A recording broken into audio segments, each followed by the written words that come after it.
So I've crossed over 500 subscribers, and I just want to say thank you. My goal really for this entire channel is to document project by project, bringing the boat back.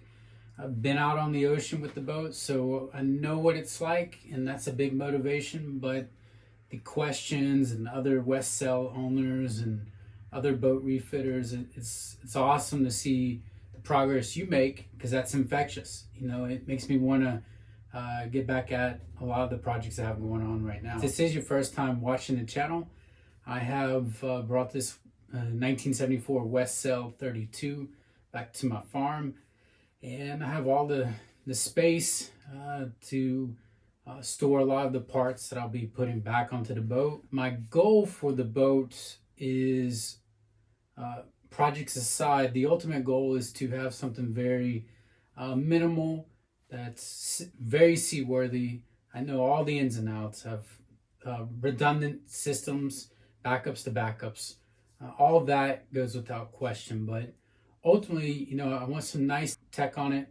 I don't have too many big plans, but to really make it capable to go anywhere. Speaking of the channel, I don't ever intend to have any t-shirts or Patreon or anything like that. A lot of you have reached out, how can you support? I don't have time to really make a professional looking video, and I'm not going to. I'm just going to simply try to film a lot of the projects I'm doing. I've made a lot of progress that hasn't been captured, but a lot of times I just want to get the boat done, get some projects done. But I'll keep the videos going, and it's nice to cross 500. The goal was always roughly 1,000 and enough hours to monetize this. I think if you're going to pay for something like that, you need professional videos.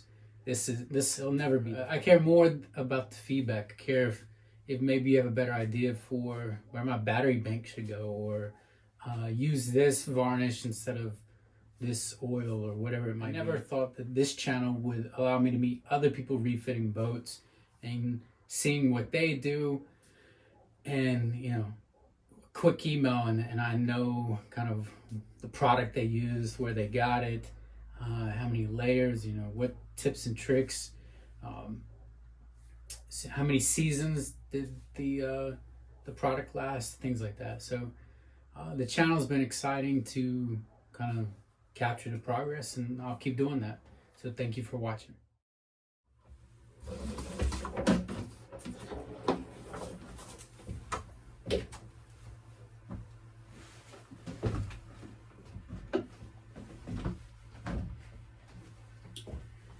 So I wasn't quite able to get the last of the fluid out of the bilge.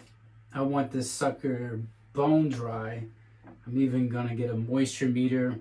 Is the bilge still in great shape? Did it hold a lot of the water from the hurricane, and, you know, not have any of that seep through into the under layers, past whatever preventative epoxy paint or whatever they might have in here. To get the last of it, I'm going to take my dry vac, just get the filter out of it, and it'll be good to go as a wet vac. And once this is dry, we can clean up the tanks. Once I get the 2 tanks cleaned up and get new adapters on and get ready to run new hoses, all this is going to be changed out. Once everything's redone, we'll paint the bilge, get a new layer on it. Need to tab in some of the supports that are holding the tanks steady. And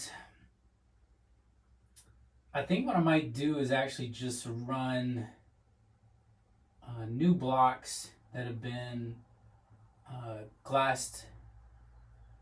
The other thing I think I need to do is get some new fillets applied to them, and get this back, man, because this, what a damn mess. Last video, there's been 2 videos now on this particular part of the boat where I'm trying to get this dry as possible and get it.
right.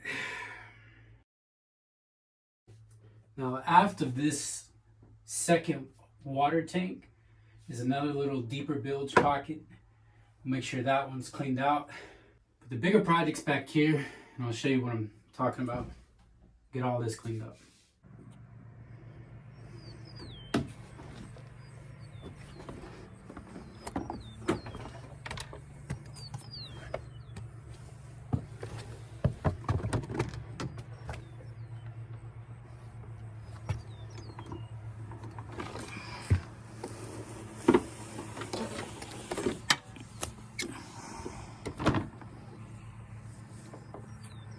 Winter is coming up soon, so I've been wrapping the mast. Just trying to figure out everything I want to get in place now before snow and other things might come, frost. Plus, I hate having everything out in the sun. I know I'm going to redo the top side. I want the boat covered as much as possible out of the sun. Idea was to build some sort of shed over it. Give me plenty of time to work on it. It's out of the elements. It's a point when timber prices went sky high, so I thought, man, with that kind of money to build a shed, I could finish this boat. We'll get quite close to doing it. So other ideas, maybe fabric over it. Ultimately, even looking at boat covers for the winter, but the best option is going to be some sort of temporary roof, as well as supported trusses, and then have a tarp draped over top of it. Just get it out of the sun while I'm not working on it here as it gets colder.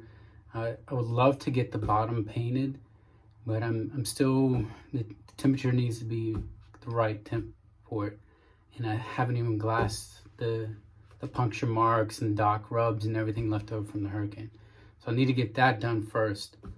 And I need to find the time to do all of this. But I'm excited to get it done. And I think sanding out and patching everything and fairing it, glass fair, get it shaped the right way. And it's kind of, there's small there is that one area of concern where it does look like the hull buckled potentially. Maybe this when they're pulling it out of the marshland that it buckled it. I have no idea what happened, but I do know here under the table that there's some issues with where some of the layers have popped, and sending it all the way down on the outside will help me get a better look at any sort of stress marks that will appear vertical. But other than that, I should be able to get everything patched and painted on some of these warm days coming up and sneak that in right before winter. It has some other favorites, but the Westsail was at the top of the list, especially this particular boat. Haven't used it, haven't been out offshore multiple times with it. Knowing what parts are already there, that was an incentive, and no one was bidding on it. This boat was going to get trashed, and there was too much right with it as opposed to wrong, and that needed to be fixed. A new engine though, if I were to buy the boat, that's a big criticism I've gotten, is that why not just buy the boat? But the issue with that is you're still getting situations where you're not sure what you're getting. And you can get a survey and all those things, but one thing I do know I would be getting is a lot of these older boats have old engines.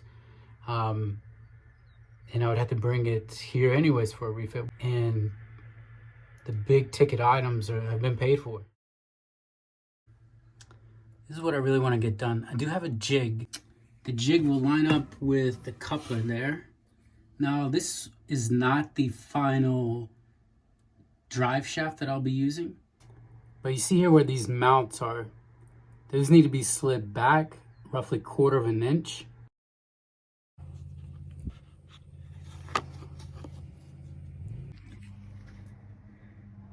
Well, we're kind of at a stopping point here for today. We have measured with a caliper the shaft diameter in the past is 1 inch. But this dripless sleeve was cut. I was trying to remove the engine. And this side will be for 1 inch shaft diameter. But this here is the shaft tube. So we get this out of the way, we'll be able to measure that. All right, last little piece to the puzzle. We need a new dripless sleeve and the caliper on.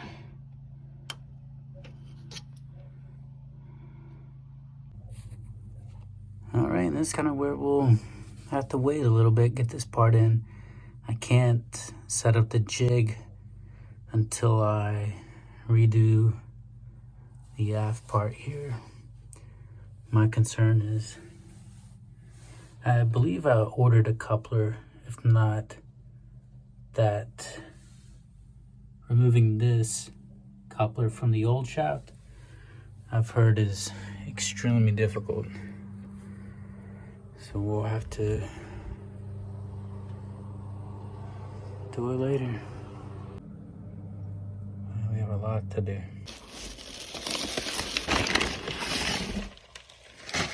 Nice.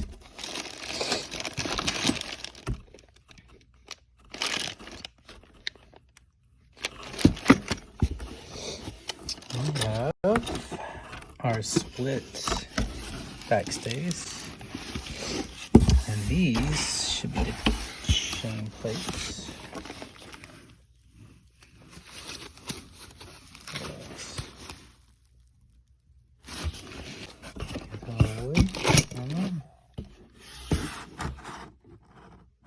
So this, of course, is the last of the purchases, hopefully. Major purchases. Split backstay. It's one of the more well-known points of failure.